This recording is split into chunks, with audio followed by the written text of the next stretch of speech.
Sejam todos muito bem-vindos ao nosso curso básico de nutrição. Eu sou Lincoln Almeida e eu sou professor desse módulo.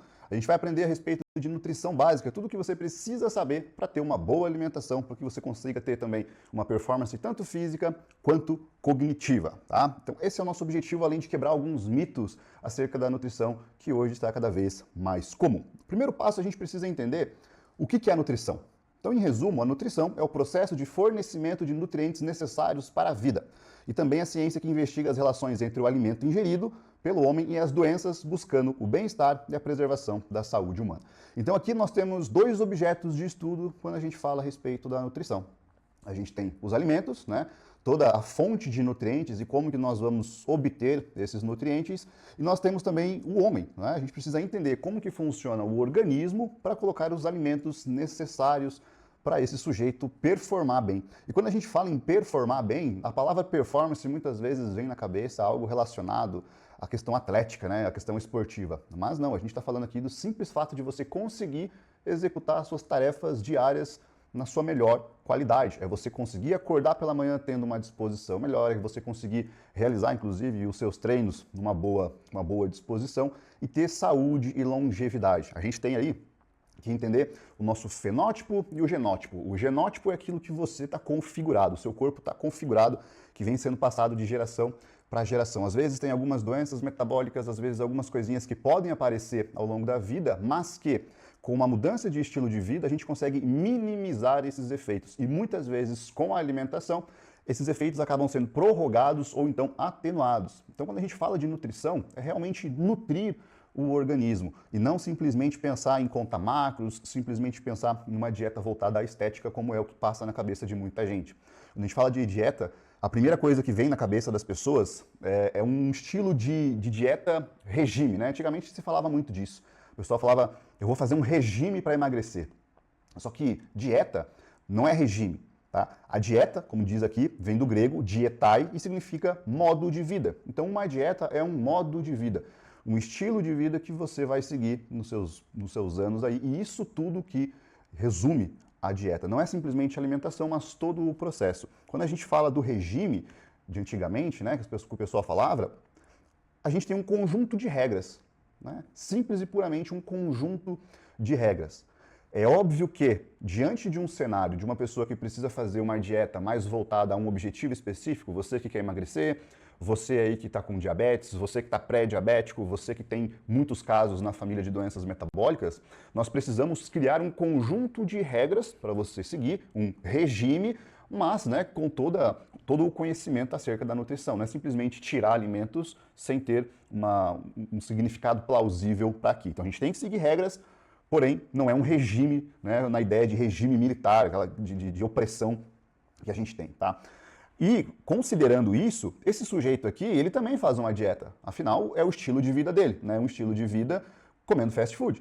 O conjunto de regras que ele adota na vida dele, o regime que ele adota na vida dele, é um regime com uma baixa intensidade, um baixo volume, melhor dizendo, de atividades físicas e o consumo maior de comidas hiperpalatáveis, né? Então, ele tem também uma dieta. Então você não tem que fazer uma dieta. O que a gente tem que buscar? A gente tem que buscar ter um estilo de vida, né, uma dieta, regido por algumas regras que possibilitam fornecer todos os nutrientes essenciais para se manter saudável. Tá? Então olha só, vou até repetir essa frase aqui. O nosso objetivo tem que ser ter um estilo de vida, coloca entre parênteses aí, uma dieta, que é regida por algumas regras que possibilitam fornecer todos os nutrientes essenciais para se manter saudável. Quando a gente fala de regras, aí vai caber muito da individualidade. Uma pessoa que tem síndrome do intestino irritável, uma pessoa que tenha intolerância à lactose, que seja celíaco, essas pessoas vão seguir um conjunto de regras que são diferentes da população geral. Tá? Então, é nisso que a gente vai pegando as individualidades da pessoa. E por meio dessas individualidades, tá, que você alcança os seus outros objetivos, né? Como, por exemplo, emagrecer, como, por exemplo, ter performance e como, por exemplo, ter hipertrofia muscular. E performance, mais uma vez, falando tanto de performance física, mas também como performance cognitiva, né? A gente vê muitas pessoas que estão estudando para concursos, pessoas que estão estudando lá para vestibulares mais concorridos, que precisam passar 1, 2 anos estudando a fio, e que a alimentação faz uma diferença absurda no controle das variáveis que vão, no final das contas, agir contra ou a favor esses estudos. Tá? Pelo simples fato de que a nutrição age também no processo cognitivo. Então, se você tem uma alimentação que promove uma inflamação mais crônica, a tua cognição ela tende a ser piorada. Se você tem uma alimentação que é mais voltada a um perfil anti-inflamatório, ou melhor dizendo, uma alimentação mais saudável, um contexto mais saudável, você consegue performar melhor. E quando a gente fala de performar melhor, você está simplesmente permitindo o seu corpo de ir até determinado ponto que ele vá. Tá? Isso vai muito da genética, tem muitas pessoas que vão muito além do que outras, é a genética que determina, mas quando você tem um bom estilo de vida, quando você tem uma dieta adequada, você simplesmente não atrapalha o seu corpo de performar na sua melhor capacidade. Então pensa nisso, a ideia é performar na sua melhor capacidade. Isso daqui é um mapa metabólico humano. Quando eu falo para vocês de nutrição, né, é muito simples e didático e até mais fácil a gente falar dessa forma, porque os alimentos têm os nutrientes que vão nutrir o seu corpo e tudo mais, mas quando a gente olha um mapa metabólico humano, se você der zoom nessa imagem aqui, você vai perceber um monte de ciclozinhos de processos ali que envolvem vitaminas, que envolvem carboidrato, que envolvem mineral, que fazem o seu maquinário funcionar. Tá? E você vai perceber o quão complexo é isso. Para vocês terem uma noção, tá? Muito se diz o ciclo de Krebs, né? Para o pessoal que é da nutrição, o ciclo de Krebs ele está inserido dentro desse contexto, em algum desses pequenos círculos, e o ciclo de Krebs, para quem conhece, sabe que é extremamente complexo, né? E ele é apenas uma fração desse processo. Então, quando a gente fala, né, a gente fala aí de nutrição, a gente está pensando em todo esse contexto. E olha o tamanho desse mapa metabólico, e a gente começa a entender que o processo genético tem muita influência nisso. Porque você pode ter a absorção, você pode ter a digestão, você pode ter a metabolização de algum nutriente, de algum composto bioativo, que pode ser diferente da maioria das pessoas. E a ciência hoje, ela é limitada nesse sentido, tanto que as intolerâncias alimentares, a gente ainda está engatinhando para descobrir o que realmente causa e quais são as intolerâncias que existem, né? A gente tem uma gama de intolerâncias que estão descritas na literatura, mas não são todas. Então, há alguns problemas secundários de saúde, como, por exemplo, pessoas com rinite frequente, com sinusite frequente, ou com problemas de intestino, problemas de fígado, que muitas vezes está relacionado ao simples fato da metabolização de um determinado nutriente não estar sendo adequada. E a gente não consegue descobrir ainda, porque a ciência vai trabalhando ano após ano, engatinhando para descobrir tudo isso. Então, esse é um mapa metabólico humano. Quando alguém fala para você, não, porque isso aqui é muito simples, dieta é muito simples, lembre dessa imagem aqui. Até certo ponto, é tranquilo. A ideia do você precisa se exercitar mais e comer menos, ela tem um certo fundamento, mas é um fundamento que é limitado, né? Então essa é a ideia de vocês entenderem o passo aí. O metabolismo, para eu resumir essa imagem extremamente complexa e catastrófica que vocês viram ali, a gente pode resumir o metabolismo em um conjunto de todas as reações bioquímicas que acontecem no organismo humano. No humano não, né? No nosso caso a gente está falando de humano. Isso que acontece nos organismos vivos aí. A gente tem um processo de anabolismo e a gente tem um processo de catabolismo. Catabolismo é quebra, anabolismo é construção. Então a gente tem que ter um certo conhecimento a respeito dessa bioquímica, a gente que eu falo, os profissionais da saúde, nutricionistas e tudo mais. Você que é leigo, você que quer aprender a comer melhor, você não tem que ter o conhecimento, né, mais aprofundado dessa situação, mas você deve saber o que é, mais ou menos, para realmente entender. O catabolismo é a quebra, então quando você está buscando emagrecer, você está ali tendo um processo mais catabólico, e quando você está buscando anabolismo, você está buscando hipertrofia, crescimento, você está buscando um processo mais anabólico. Essas duas ações no seu metabolismo estão acontecendo ao mesmo tempo. Então você não para de fazer catabolismo e você não para de fazer anabolismo. Dependendo do momento do dia, você tem isso priorizado. Por exemplo, se você está no seu treino, você está treinando lá independente do treino que você esteja fazendo. Todo treino é catabólico, todo treino é de quebra, tá? De gasto, de quebra, porque você está gerando um esforço que demanda energia. Essa é a prioridade do seu organismo, então ele faz um catabolismo, certo? O processo de anabolismo, que o pessoal aí quer ganhar massa muscular, vai acontecer no período de descanso. Depois que você para de treinar, você vai entrar no processo de anabolismo, né? Um processo priorizado, melhor dizendo, de anabolismo. Por isso que você precisa fazer uma refeição pós-treino, por isso que você precisa dormir, para que aconteça esse processo aí de anabolismo, tá? E essa é a base da bioquímica que a gente tem que entender aqui. E na fisiologia, a gente falando lá de questão de hormônios agora. Na fisiologia, a gente estuda o funcionamento dos sistemas celulares e orgânicos, sistema nervoso, muscular, endócrino, cardiovascular, respiratório, digestório, urinário, bem como as interações entre si e com o meio ambiente. Então, de fisiologia, a gente está falando dos hormônios, a gente está falando de processos, principalmente de hormônios, mas como o seu organismo reage frente aos nutrientes que você está colocando ou que você está restringindo. Uma coisa que eu gosto de falar muito é, você já parou para pensar, reflete aí, que você é resultado de todas as coisas que você comeu na sua vida? Devido a esse processo anabólico de construção, você é literalmente resultado de todas as coisas que você comeu ao longo da sua vida. Porque quando você consome uma comida, você criancinha lá, imagina 2 meses, está mamando no peito da mãe, está tomando o leite da mãe, você está absorvendo aqueles nutrientes e você está em processo de crescimento, é um crescimento muito rápido que acontece nessa época. Então, o leite da mãe está fornecendo nutrientes para você crescer, ou seja, os nutrientes do leite da mãe estão sendo substrato do seu corpo. Então, seu corpo está crescendo por meio desse leite.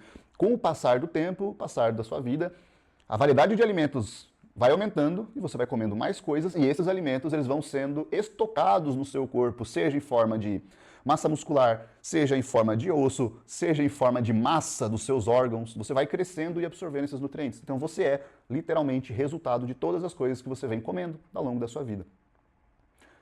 Depende da qualidade da sua alimentação, muita coisa já vai começar a ficar clara na sua cabeça. Porque a gente consegue, com a mudança do estilo de vida, em poucos anos, a gente consegue não zerar tudo que a gente fez ao longo da vida, mas a gente consegue atenuar muitos dos problemas metabólicos que a gente tem e estruturais. Um exemplo simples, se você consome pouca proteína, você tem menos massa muscular, você tem menos densidade de óssea, você tem menos cartilagem, você fica mais suscetível a ter lesões. Principalmente as mulheres, chegam ali a 40 anos, começam a ter lesões articulares, osteoporose mais facilitada devido ao processo de menopausa e a ausência ali de proteína e do estilo de vida que levava. Então pensa nisso, você é resultado de todas as coisas que você come de forma literal, não é só uma metáfora, não, é literal isso. Quando a gente entra na nutrição, uma das coisas que a gente aprende já no começo são as leis da nutrição. Tá? As 4 leis da nutrição: quantidade, qualidade, harmonia e adequação.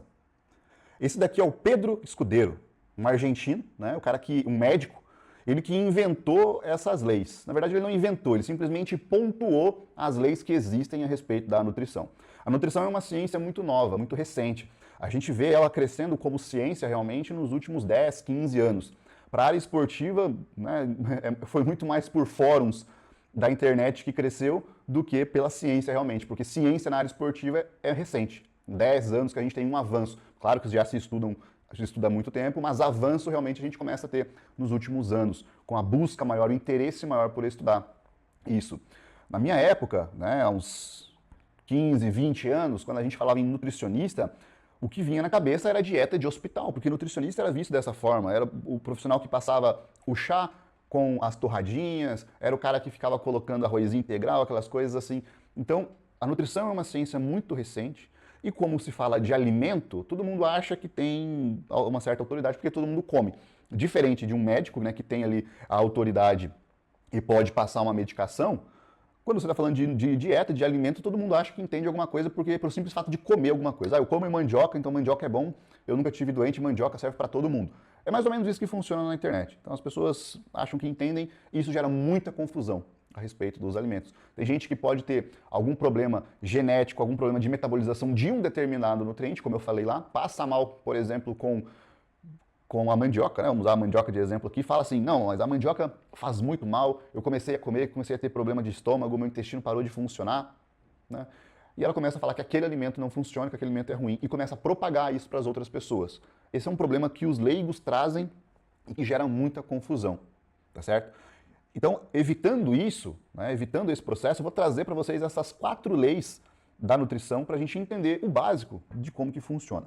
A primeira lei é a lei da quantidade.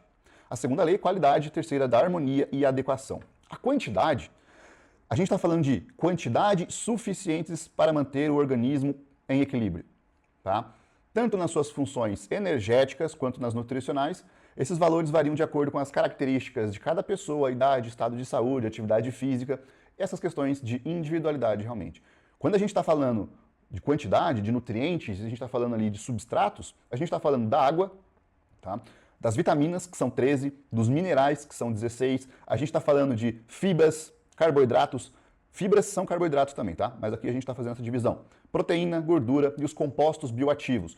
Composto bioativo não é nutriente, tá? Mas são elementos que auxiliam no processo aí da sua saúde. A gente vai falar um pouquinho mais sobre eles ali na frente, tá? Então, quando eu falo de quantidade, a quantidade a gente está pensando em suprir toda essa demanda do mapa metabólico humano. Toda a demanda energética de catabolismo, né, para que haja as reações, o catabolismo, a quebra, a produção de energia, né, e a quebra de substratos para resultar em outros substratos por meio das enzimas, e a questão anabólica de construção. Então, nutriente, a quantidade tem que ser uma quantidade suficiente para suprir essa maquinaria aí, dela começar a funcionar tranquilamente, sem haver problemas. Tá? Quantidade é o que define se você vai emagrecer, é o que define se você vai engordar, ficar nutrido, desnutrido ou subnutrido. E esse é um ponto muito importante. Quando a gente fala de quantidade, vem na cabeça das pessoas o quê? Engordar ou emagrecer. Essa é a primeira coisa que vem na cabeça. A quantidade de comida que você está comendo é o que determina o quanto que você vai engordar. Mas aqui a gente está falando de todos os nutrientes. E a gente percebe, esse estudo ele é muito interessante, porque ele percebe que a população pobre tem aumentado o seu peso, ou seja, está comendo mais calorias, mas é uma população que ao mesmo tempo está ficando mal nutrida. É uma população que está ficando desnutrida. São pessoas com obesidade e ao mesmo tempo desnutridas. Mas como que isso acontece? Você está com obesidade não significa que você está nutrido, porque a qualidade da alimentação é muito importante. Tá? E se você tem uma qualidade ruim da sua alimentação, aqueles outros nutrientes que a gente está falando aqui vai começar a ficar em déficit. Você vai começar a ter déficit de vitaminas, você vai começar a ter déficit de minerais e de proteínas principalmente. E aí você começa a ter pessoas que estão ganhando peso em excesso por meio de acúmulo de gordura, estão começando a perder massa muscular, perder funções, estão começando a perder tecido no organismo e a saúde começa a piorar pelo simples fato, né, de não estar permitindo o corpo agir na sua melhor capacidade ali. Então sim, existem pessoas que estão nesse processo aí ganhando peso e ficando pouco nutridas, tá? Falando de qualidade, né, agora a segunda lei ali, a gente está falando de uma alimentação completa que inclui todos os nutrientes para a formação e manutenção do organismo. A qualidade da alimentação que possui é o que determina a qualidade do peso que você vai ganhar ou do peso que você vai perder. Mesmo que uma caloria seja uma caloria, a maneira como o seu corpo metaboliza os diferentes alimentos faz diferença. Tá? Então a qualidade do alimento é o que vai favorecer você ter uma quantidade adequada dos nutrientes. E quando a gente fala aqui de ganho de peso, de ganho ou perda de peso, a respeito da qualidade da alimentação, complementa o que eu acabei de falar. As pessoas que estão nessa área de pobreza maior, estão com obesidade, são pessoas que estão comendo alimentos ultraprocessados, que são restos industriais. Você vai pegar lá pessoas comendo muito embutido, né, que é resto industrial, grande parte deles é resto industrial, então sobra osso, cartilagem, pena, pele, né, muita gordura. O que eles vão fazer? Eles vão juntar tudo, vão misturar com amido para dar consistência, vão colocar muito sódio, sal realmente, vão colocar o xarope de glicose também pela consistência, e vai colocar um alimento com um perfil nutricional, na verdade um produto alimentício, porque não é um alimento, é um produto alimentício, ultraprocessado, com uma característica nutricional péssima. Tá? E isso vai culminar nesse déficit de nutrientes e num ganho de peso, porque mesmo que não haja uma quantidade grande de nutrientes ali, tem uma quantidade excessiva de calorias, e o corpo vai absorver calorias, mas está faltando esses nutrientes. Tá? Quando a gente fala de qualidade da alimentação, e isso é uma coisa que vocês têm que colocar na cabeça de vocês. Principalmente quando vocês começam a ver a mídia trabalhando em cima de alguns alimentos, demonizando alguns alimentos. Cuidado com relação a isso. Quando a gente fala de qualidade da alimentação, a gente não está falando de um elemento exclusivo, de um elemento exclusivo, uma substância exclusiva daquele alimento. A gente está falando da matriz nutricional. Então, assim, é muito diferente 10 gramas de açúcar, vindos do açúcar, e 10 gramas de açúcar vindos aqui do morango, por exemplo. Tá? Você vai ter que consumir ali uns 150, 160 gramas de morango. Você vai ter fibras, você vai ter água, você vai ter composto bioativo, você vai ter vitamina C no morango, que são alimentos, né, que são substâncias, nutrientes que vão mover a sua maquinaria. E o seu corpo reage de uma determinada forma. É bem diferente de você consumir 10 gramas de açúcar, que é uma colher de chá, que você vai colocar na boca e acabou. É aquilo, é só isso, é refinado, não tem nutriente nenhum ali. Então é muito diferente a matriz nutricional de um alimento para outro alimento. E essa questão de matriz nutricional tem que ser muito cuidada, tá? Porque é fácil de passar uma informação falsa para você. Eu poderia falar que, então você substitui o açúcar branco pelo açúcar mascavo, porque o açúcar mascavo tem mais nutrientes. Mas, pessoal, a quantidade é irrelevante. Açúcar não é fonte de micronutriente. Fonte de micronutriente a gente vai encontrar nas verduras, nas frutas, nos legumes principalmente. A gente encontra também nas carnes vermelhas e em alguns outros derivados de animais aí. Tá? Mas açúcar não é fonte de vitamina e mineral. Farinha integral não é fonte de fibras, a quantidade é muito baixa, não compensa. Tá? Então, quando a gente olha um alimento, a gente precisa ver a matriz nutricional dele e não simplesmente o que é composto ali. Seria muito mais interessante, nesse cenário, você ter um bolinho, né, que tem um bolinho, sei lá, um bolinho de banana. E aí nesse bolo de banana tem farelo de aveia, tem, sei lá, tem vários alimentos ali com bastante fibras, e você colocar uma colher de açúcar nesse bolinho, né? O ideal é sem açúcar, óbvio, mas nesse contexto, explicando para vocês, é melhor colocar uma colher de açúcar nesse bolinho e a matriz nutricional dessa receita mudar do que você simplesmente comer aquilo de forma de açúcar, tá certo? Como num doce de leite, por exemplo. Então existe diferença. A maneira como o seu corpo vai digerir e metabolizar, tudo depende da estrutura do alimento. Isso é muito importante porque do outro lado, eu falei aqui do açúcar, aqui a gente tem as fontes de gordura. Né? Aqui a gente tem a composição da banha de porco e do iogurte. A banha de porco, a gente sabe que é mais rica em gordura saturada. O iogurte, o leite, os derivados do leite, de forma geral, também tem uma quantidade um pouco maior de gordura saturada. Inclusive, alguns queijos, você vai ver uma quantidade maior, né, no ratio ali de gorduras, você vai ver uma quantidade maior de gordura saturada em alguns queijos do que na própria banha. Tá? Mas alguns estudos muito interessantes mostraram que, no caso do iogurte, quando o consumo de gorduras saturadas veio por meio do iogurte, a gente não teve alterações significativas em questão de colesterol. Agora, quando esses alimentos, esse consumo de gordura saturada veio por meio, por exemplo, do óleo de coco, veio, por exemplo, por meio da banha de porco, houve um aumento desse colesterol LDL. Por quê? Qual que é a ideia? A ideia é simplesmente a questão da matriz nutricional desse alimento. A gente não olha somente uma coisa que tem ali, a gente olha tudo que tem ali. Tá certo? Quando você vai preparar alguma coisa, uma refeição, você não vai escolher simplesmente algo como fonte de carboidrato e fonte de proteína. A gente precisa entender realmente todo o contexto. E falando de compostos bioativos, né, que eu comentei com vocês, são elementos, tá, que não são nutrientes. Isso significa que eles não são essenciais para a vida. Tá?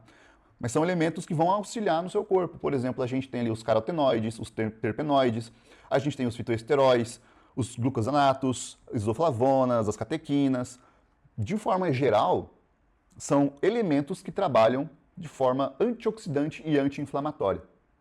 São processos que você vai ver redução de LDL, né? Você vai ver redução de inflamação, você vai ver ali redução de questão de resistência à insulina. É claro que o efeito é muito baixinho. E por isso que a gente precisa consumir bastante na dieta, várias vezes ao dia, por meio das frutas vegetais, né? Como a gente pode ver aqui na fonte, os alimentos, né? Frutas, verduras, óleos vegetais, a gente está falando de sementes, nozes, brócolis, né? As leguminosas, enfim. A gente tem que obter, por meio dessa alimentação, ter uma variedade justamente para fornecer mais desses elementos. E aqui a gente fala da harmonia, né? A terceira lei. Então a gente falou primeiro ali da quantidade, da qualidade dos alimentos, e agora a gente está falando da harmonia. Basicamente, a harmonia é a divisão dos macronutrientes, a divisão dos nutrientes em si. Então na harmonia a gente tem os energéticos, aqueles que fornecem energia, são os carboidratos e a gordura. Tá? A gente tem os reguladores, que são as vitaminas e os minerais. Então, todo o processo que acontece no seu organismo, todo processo bioquímico, toda reação do seu metabolismo, exige uma vitamina ou um mineral ali no processo para fazer funcionar. Eles são alguns catalisadores. Se houver déficit de determinada vitamina, aquele processo metabólico começa a ficar dificultado. Tá? Então, por isso que é importante a harmonia, essa divisão. E a gente tem os construtores, que são as proteínas, né? Os aminoácidos que derivam ali das proteínas para o processo de anabolismo. Qual desses nutrientes não é essencial para sobreviver? Então, pessoal, carboidratos não são essenciais para a sobrevivência. Pontua bem isso daí para você não sair daqui falando que, olha, o Lincoln lá no RD falou que carboidrato não serve para nada. Presta atenção aqui. Para sobreviver, você vai lá no Largados e Pelados, a primeira coisa que os caras do Largados e Pelados fazem? O que eles vão atrás? Eles vão atrás de uma caça, né, um animal, pesca, atrás de nozes, coco, porque eles sabem, né, que a gente precisa de proteína e gordura para sobrevivência. Para sobrevivência é isso que a gente precisa. Depois de um período, o seu corpo entra em estado de cetose. Ele começa a criar corpos cetônicos a partir dos lipídios, das gorduras que você consome. E a gente faz um shift ali na utilização do substrato energético, que antes era glicose, passa a ser principalmente os corpos cetônicos. Além disso, a gente consegue criar, por meio dos aminoácidos da proteína, glicose. Então lá nos esqueletos de carbono são retirados, o grupo amina é retirado e a gente produz glicose, o processo de gliconeogênese por meio desses aminoácidos. Mas olha só, a sua vida, para a maioria das pessoas, porque dieta cetogênica pode funcionar para algumas pessoas perfeitamente, principalmente quando tem boa adesão e em alguns casos na área da psiquiatria, tá? Pode funcionar muito bem. Mas pensando em adesão, para a maioria das pessoas não funciona. Pensando em adesão, a maioria das pessoas vai performar muito melhor com carboidrato, tanto fisicamente quanto cognitivamente, tá? Questão de imunidade vai ficar melhor, de disposição, de controle de peso, de controle de composição corporal. Porque numa dieta cetogênica a gente consegue baixar o peso muito rápido, mas muito disso é massa magra, que envolve massa muscular, que envolve também a massa de glicogênio e água que está no seu organismo. Para a gente não perder massa muscular em dieta cetogênica, tem como, mas a gente precisa fazer uma adequação muito bem feita. Então, para sobreviver, carboidrato não é essencial, tá? Isso aqui, para profissional da saúde, a gente entende que é uma bioquímica básica, tá? É uma coisa básica. Mas que para muitas pessoas, para o leigo, pode confundir. Então, assim, para sobreviver você não precisa. Ah, não gosto, Lincoln, de comer muito carboidrato. Cara, pode fazer uma low carb, não tem problema. Se você é adaptado à cetose, você consegue fazer uma dieta cetogênica, tranquilo também, porque é a própria questão da próxima lei da nutrição aqui, que é a adequação, a individualidade metabólica.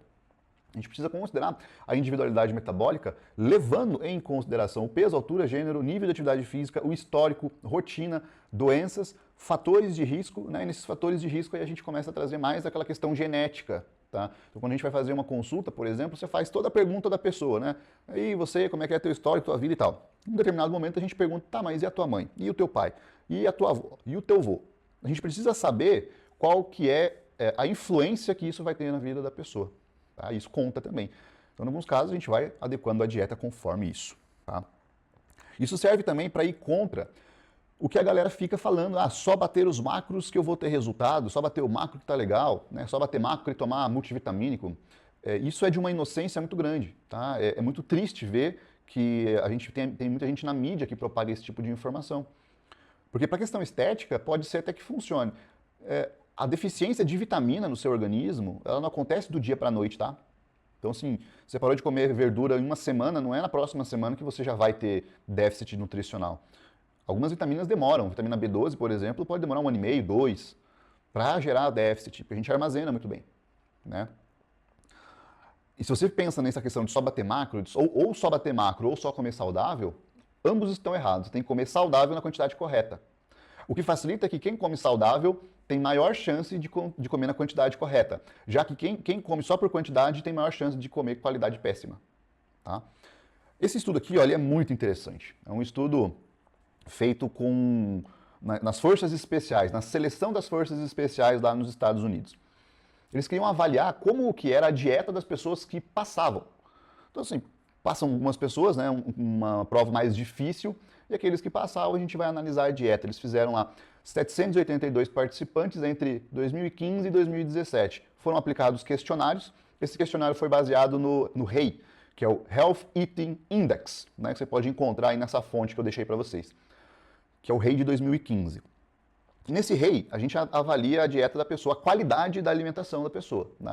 É basicamente um questionário para avaliar a qualidade. E falando de qualidade, vai envolver as questões de quantidade, vai envolver também as questões de variedade ali. Tá? Então, o que a gente percebe? Olha só. Esse HEI, tá? Ele coloca lá que a cada 1.000 calorias que você consome, né, a cada 1.000 calorias que você consome, você vai pontuar, né, entre 5 a 10 pontos ali. Então, se a cada 1.000 calorias que a pessoa consome, ela consome 2 frutas, ela pontua 5 na escala ali. Quando não consome, pontua 0.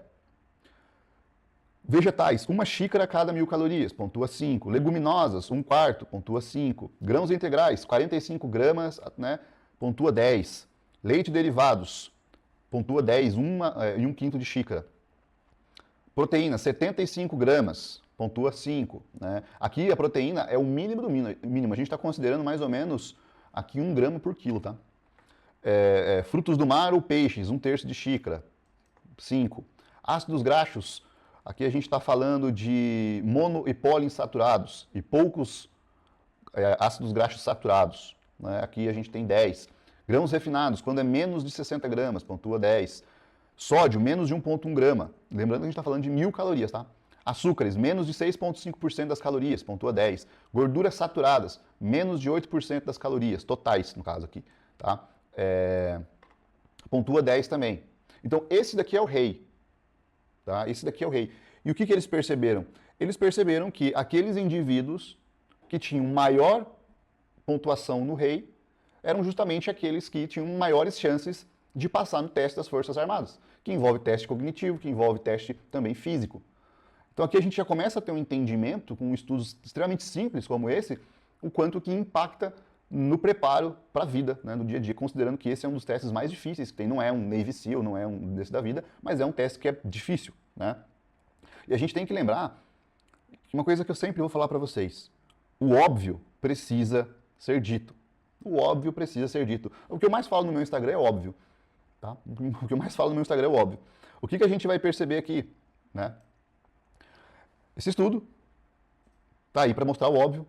Mostra que pessoas que têm maior quantidade de atividade física, um volume maior de atividade física e a qualidade da dieta estavam associados com uma melhor composição corporal e também uma distribuição de gordura mais adequada, né? Tirando ali as gorduras viscerais, menos gordura visceral e tal. Nossa, Lincoln, isso aqui é inovador, fantástico, nunca ninguém falou isso, né? Para você ver, é o óbvio que precisa ser dito. Pessoas que têm uma dieta boa, com uma boa qualidade e fazem atividade física, têm risco de morte reduzido. Esse é o óbvio, que você já cansou de escutar e que você ou alguém que você conhece não faz o básico, mesmo sabendo desse óbvio. Só que a conta chega, uma hora a conta chega. E quando a conta chega, vai estar com juros bem altos que às vezes a gente não consegue pagar. Então presta atenção nisso daí. Beleza? Abraço para você e a gente se vê na próxima aula.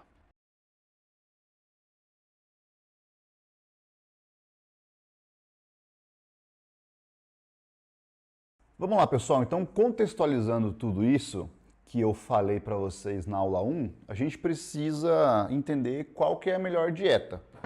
Existe uma melhor dieta? Qual a melhor dieta? A gente vê pessoas defendendo a low carb, a gente vê pessoas defendendo a dieta da zona, né, dieta zone diet, a gente vê pessoas defendendo cetogênica, vegana, vegetariana, enfim.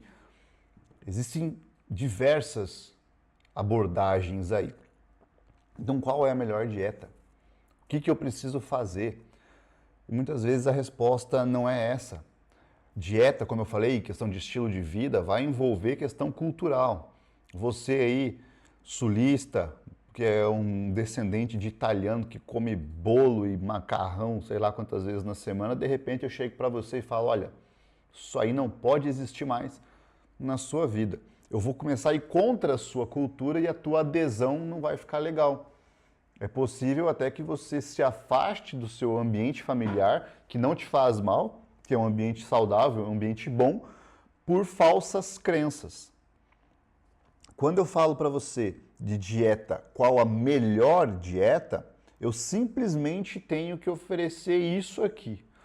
Eu tenho que te dar a quantidade de água suficiente, das vitaminas, os minerais, as fibras, carboidrato, proteína, gordura e composto bioativo. E isso a gente consegue em vários protocolos, não existe um. É claro que quando a gente olha para questões genéticas, algumas individualidades a mais, nós vamos direcionar para determinados pontos. Pessoas que têm problemas com o intestino, a única forma de resolver é retirando grupos alimentares, dependendo da restrição que ela tem. Se você tem uma intolerância, se você tem uma alergia, se você tem uma sensibilidade alimentar, só vai resolver tirando. Esse é um regime, é uma coisa diferente. População geral, população saudável geral, que quer se manter mais saudável, mais ativo e pensar em longevidade e também em outros objetivos estéticos e físicos aqui, a gente tem que pensar em manter a tua cultura o máximo possível e inserindo alimentos que te dão esse aporte de nutrientes e retirando outros que podem atrapalhar, retirando a quantidade. A gente não precisa retirar totalmente nenhum alimento. Mas a gente deve diminuir a quantidade de determinados alimentos que dificultam o teu objetivo aí. Dificultam você de alcançar o seu objetivo. Então, a melhor dieta é aquela que você consegue fazer e que tenha todas essas características aqui, inclusive controle de quantidade, de qualidade e tudo mais. Porque se eu falasse qual a melhor dieta, a gente poderia falar da dieta, né, Western Diet, aí, dieta ocidental, que estaria tudo certo. Tá? Então, o objetivo é buscar um estilo de vida, a dieta, que contenha os alimentos que possuem grande densidade de nutrientes, a fim de diminuir as carências nutricionais e os excessos calóricos. Foi isso que eu falei, eu acabei de falar, estou só falando de uma forma diferente. Uma vez ajustado isso, a gente vai para as regras direcionadas ao seu objetivo. Muito se fala da Western Diet, a dieta ocidental. Aí eu falo assim, vocês precisam cuidar com a dieta ocidental. O que é a dieta ocidental? São os padrões alimentares ricos em amido refinado, açúcar, ácidos graxos saturados, que é gordura saturada, e gordura trans, pobres em antioxidantes, fibras e frutas, né? Vegetais, pobres em grãos integrais, pobres em ácidos graxos ômega 3, que podem causar uma ativação do sistema imunológico inato, provavelmente pela produção excessiva de citocinas pró-inflamatórias associadas a uma produção reduzida de citocinas anti-inflamatórias. Muito se fala de inflamação, que você precisa desinflamar seu corpo, detoxificar teu corpo, isso e aquilo. Grande parte disso é baboseira, tá? Perdão da palavra aí. Grande parte disso é besteira. Como eu falei para você, o seu único trabalho é permitir que o seu corpo funcione bem. Só isso. Permitir que o seu organismo funcione bem, considerando as suas individualidades e as regras básicas da nutrição. Quando a gente fala de inflamação, a inflamação acontece o tempo todo no seu organismo. Quando você treina, você está inflamado depois do treino. E a inflamação é boa. É a recuperação dessa inflamação que vai fazer você progredir as suas cargas, aumentar a quilometragem da sua corrida, né? Então a inflamação é bom. O excesso de inflamação que começa a ser um problema. E a inflamação crônica, que é aquela inflamação leve, porém crônica.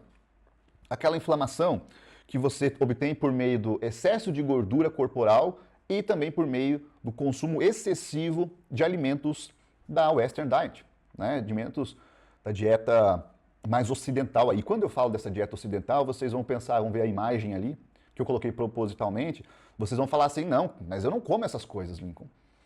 Veio na cabeça aqui os donuts, pretzel, pizza, hambúrguer, cachorro-quente, essas coisas eu como uma vez por semana, bem de vez em quando. Mas, aqui no Brasil, é só por questão cultural. A gente tem a Western Diet, a gente tem uma dieta que é muito similar a essa, só que ao invés da gente ter a dieta de fast food, como é chamado lá, a gente tem a dieta de cafeteria. Aqui no Brasil, as pessoas fazem dieta de cafeteria. O que é a dieta de cafeteria? Pô, acordei, não tomei café da manhã, eu vou almoçar meio-dia ali, 2 coxinhas e uma coca. Cara, esse é o padrão similar à Western Diet, né? Você vai ver o que é, a gente vai ver muito do brasileiro, é isso aqui, ó, café da manhã, pão com manteiga e café cheio de açúcar. Esse é o padrão do Brasil. Qual que é o problema do pão com manteiga e café. O pão com manteiga, se for pouquinha manteiga, não tem problema. Pouquinha manteiga, pouquinha margarina, não tem problema. O saldo final ao longo do dia, a quantidade é muito mínima. Se a quantidade de manteiga ou margarina, fica a discussão, manteiga ou margarina, meu amigo, na realidade tanto faz, porque você tem que comer pouco. Se você está comendo muita manteiga ou muita margarina, independente do que você está fazendo, está errado. Independente do que você está fazendo, está errado. Então você consegue encaixar tanto uma quanto outra na sua alimentação. Essa é até uma discussão muito juvenil, né? Uma discussão desnecessária que dois pontos ficam brigando sem entender o básico do negócio. Ah, óleo de coco, manteiga... Cara, a quantidade tem que ser baixa, ponto. A quantidade dos óleos de gordura a mais que nós vamos consumir é de azeite de oliva, é das nozes, né, das castanhas. É esse tipo de gordura que a gente vai se atentar em consumir mais. Gordura para preparo, gordura para adicionar em alimentos é coisa pouca, é uma colherinha ali, não vai fazer tanta diferença. Só que aqui qual que é o problema? O cara está comendo um pão com manteiga, não tem nenhuma quantidade de proteína, não tem proteína na refeição, então ele já pula uma refeição com proteína colocando só um amido refinado e uma fonte de gordura e mais açúcar. Tá? Começa a ter um problema realmente aí, não tem nada de fibra, não tem uma fruta, não tem um composto bioativo. Uma vez ou outra isso não vai fazer diferença, mas a gente sabe que na realidade, começa a observar teus colegas de trabalho, a tua família ou até você mesmo, que esse é um padrão muito estabelecido aqui no Brasil.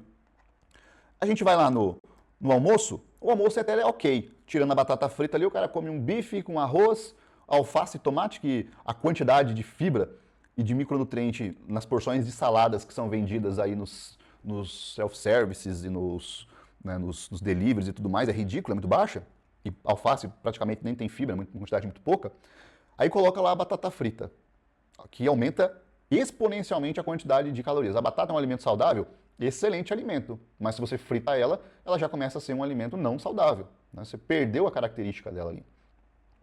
A mesma ideia de você comer uma batata frita é você querer comer bolo de cenoura porque é de cenoura. É a mesma ideia. Não é porque tem cenoura ali que torna o alimento saudável. Você fez uma receita gastronômica muito palatável que questão de nutriente não vale a pena. É a mesma ideia de você querer comer linguiça para alcançar a quantidade de proteínas da sua dieta. Não vai dar certo, porque a quantidade de gordura e sódio é muito maior. Entende? Então, mais uma vez, a gente não vai única e exclusivamente atrás de um nutriente, é a matriz nutricional. O jeito que você prepara o alimento muda consideravelmente a matriz alimentar desse alimento. Então aqui no almoço os caras vão lá e comem esse PF aqui, que se fosse só o arroz e a carne tranquilo, mas comem lá a batata frita, uma coquinha, né? Depois do almoço mais um cafezinho com açúcar, né? E um chocolatezinho, padrão brasileiro. Qual que é o problema aqui? Esse PF, que se fosse prescrito por um nutricionista, que se você estivesse fazendo uma dieta, um PF ali de arroz, batata, não frita, né? Mas uma batata na air fryer, por exemplo, e um bife, a gente ia considerar mais ou menos umas 400 calorias. Quando esse alimento, essa refeição é feita num restaurante, o restaurante não está preocupado se é saudável ou não. O que o restaurante está preocupado? De fazer uma comida que seja saborosa e rápida de fazer para eles terem giro. Então, a quantidade de óleo, de gordura e sódio nessas refeições é muito maior do que se você preparar em casa. Em alguns casos, pode até dobrar, pelo simples fato da maneira que você está preparando. Eu trabalhei em restaurante e eu lembro que quando aumentava a quantidade de pessoas, porque restaurante às vezes chega um número maior de pessoas que eles estão esperando para aquele dia, né? Tem um evento próximo, alguma coisa nesse sentido. E as mulheres, para acelerar o processo do arroz, de fazer arroz mais rápido, elas faziam na panela de pressão só com óleo. Então elas tiravam a água, colocavam a quantidade de arroz na panela de pressão, então tem uma panela de pressão, colocavam a quantidade de arroz assim e cobria com óleo. Óleo mesmo, óleo, né? Óleo de soja. Cobria com óleo e colocava na pressão. E aquele arroz ficava pronto em 10 minutos, muito mais rápido. Só que ao invés de água, era feito com óleo, era um arroz frito ali na pressão realmente, né?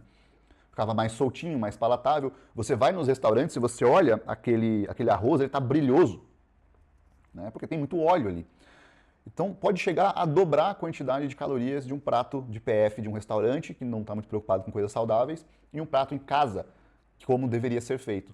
Eu sempre falo para os pacientes, sempre falo para as pessoas que fazem consultoria comigo, sempre falo no meu Instagram, se você quer fazer dieta, ou você vai fazer a tua dieta, fazer uma marmita e levar para o teu trabalho, ou você vai selecionar um restaurante da sua confiança, que seja um restaurante mais fit realmente, para te entregar um alimento saudável, que tenha um cuidado com o preparo. E mesmo assim, os restaurantes vão colocar um pouquinho a mais de azeite, vão colocar um pouquinho mais de óleo, porque eles precisam deixar a comida saborosa para o cliente voltar. Tá? Quer ter a certeza? Faz você mesmo. Tá? Mas voltando aqui para o Western Diet brasileiro, né, a dieta ocidental brasileira, aí beleza, o cara tem esse padrão, um almocinho ali, ó, facinho a gente vai alcançar umas 1000 calorias, né, umas 900 calorias, dependendo do PF ali, mais o cafezinho, mais a coca e mais a sobremesa. À tarde, o que é à tarde? Mais um cafezinho, que é o brasileiro, né, o brasileiro gosta do cafezinho com açúcar e bolachinha. Ai, mas eu como pouco, Lincoln. Eu como pouco e não consigo emagrecer. Eu como pouco e continuo engordando. Você está comendo pouca quantidade, mas a densidade calórica é muito alta.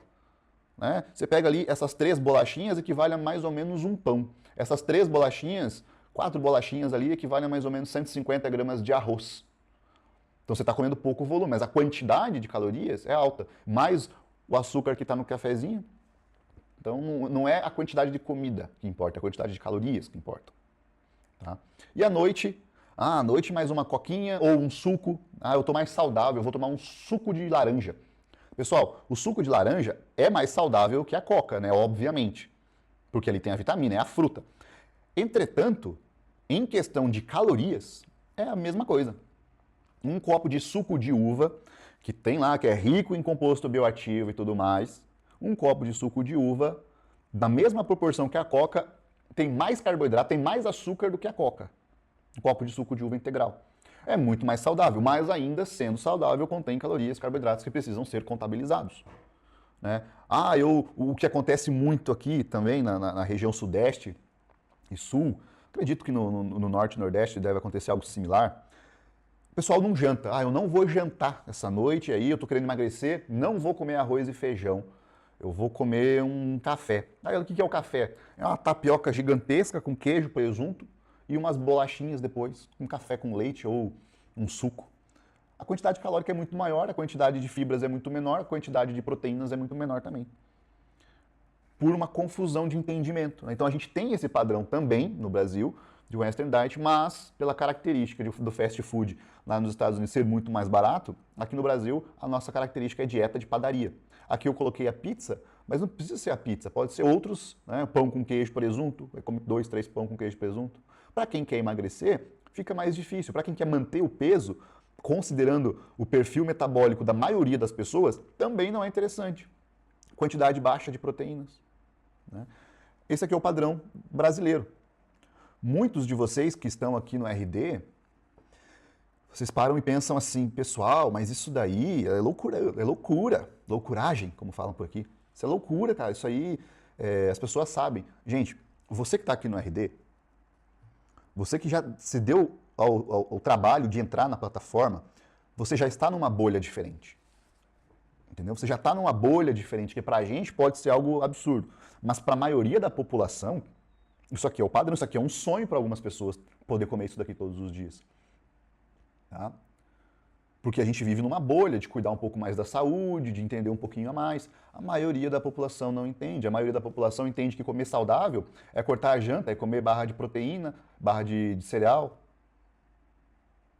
Tá? E para essas pessoas essa é a percepção. Lincoln, qual que é o problema da barra de proteína? A maioria das barras de proteína é um chocolate com um pouco mais de proteína. A maioria das barras de cereais é carboidrato e açúcar puro. Né? Então não são coisas saudáveis assim, para quem busca emagrecimento e manter peso e saúde e longevidade. Não é algo interessante se manter no dia a dia. Ponto. Eu quero ganhar peso, tenho dificuldade, eu treino. É uma outra situação. A gente pode encaixar mais alimentos. Tá? Aqui falando da dieta perfeita, né? O que seria, o que a gente poderia. Contrapondo a ideia da dieta ocidental, a gente tem a dieta mediterrânea. A dieta mediterrânea, ela começou a ser estudada ali na década de 1950, porque o pessoal começou a perceber que nos Estados Unidos os eventos cardiovasculares estavam aumentando muito. As pessoas começaram a engordar um pouquinho, mas os eventos cardiovasculares começaram a aumentar exponencialmente, né? Morte por isso. E no mundo inteiro estava tendo essa revolução, e eles começaram a perceber também que essa região do mar Mediterrâneo ali, né, na Europa, um pedaço da África ali, começaram a perceber que essa galera vivia melhor. E eles começaram a pesquisar a respeito disso. E viram que existe uma associação da dieta mediterrânea com longevidade. Só que qual que é todo o contexto que existe aqui? Na década de 1950, o consumo de cigarro elevou, né? Começou a ficar cada vez mais alto, né? Pós-guerra nos Estados Unidos ali, então tem todo um período de rebuilding, de construção, né? De uma alavanca econômica que aconteceu nos Estados Unidos após a Segunda Guerra Mundial. Muita propaganda e tudo mais. O mercado gasto de refeições começou a mudar, então começaram a fazer mais refeições prontas, os fast foods começaram a engatinhar e crescer, as comidas congeladas, porque a geladeira começou a ficar um pouco mais acessível e tudo mais, aquela coisa foi começando a aumentar o uso de cigarro, né, como eu falei, exponencialmente, e tudo isso começou a ocasionar esse aumento nos problemas cardiovasculares, e essa região dos países mediterrâneos não houve. A gente pega a Itália, no sul ali, países do Mediterrâneo pensando em países, em regiões, não países, mas regiões banhadas pelo mar Mediterrâneo. A gente está falando ali de um pedaço da Itália, a gente está falando de um pedaço da França, Tunísia, Grécia, tá? Eles começaram a pesquisar, vamos ver como é o estilo de vida dessas pessoas. Primeira coisa, na base dessa pirâmide que eles perceberam, que as pessoas são muito ativas. As pessoas andam pra caramba nesse lugar. Então a atividade física dentro da dieta mediterrânea é aqui a base de tudo. As pessoas se movimentam mais. Hoje em dia, todo mundo trabalha em escritório. Quem não trabalha em escritório já tem tecnologias que diminuem o trabalho do dia a dia, que facilitam, né, esse trabalho. Hoje a gente não tem nem trabalho para abrir a manivela do carro, cara, é eletrônico, vai subir escada, elevador. Não tem por que subir escada. Então o nosso gasto energético, o NEAT, gasto energético com as atividades não relacionadas ao exercício, diminuiu drasticamente. E essas pessoas, naquela época, elas mantiveram isso. Ou ia colher as coisas, plantavam os alimentos no quintal, fazia ali a troca dos alimentos, regiões mais montanhosas, andavam bastante de bicicleta, andavam a pé. Reuniões na família, né, faziam mais um apreço melhor com a comida, uma relação melhor com a comida. A segunda coisa da base ali, o consumo maior de água. Pessoas, você é mais ativo, começa a consumir mais água também. Consumo de frutas e hortaliças, né, já em seguida ali nessa pirâmide, frutas e hortaliças. Né, a gente vai começar a aumentar ali o consumo maior também dos derivados do leite, né? Os laticínios, consumo de nozes, consumo de azeitonas, das sementes. Carnes brancas, consumo menor de carnes, mas carnes brancas. Batatas, consumo menor, né?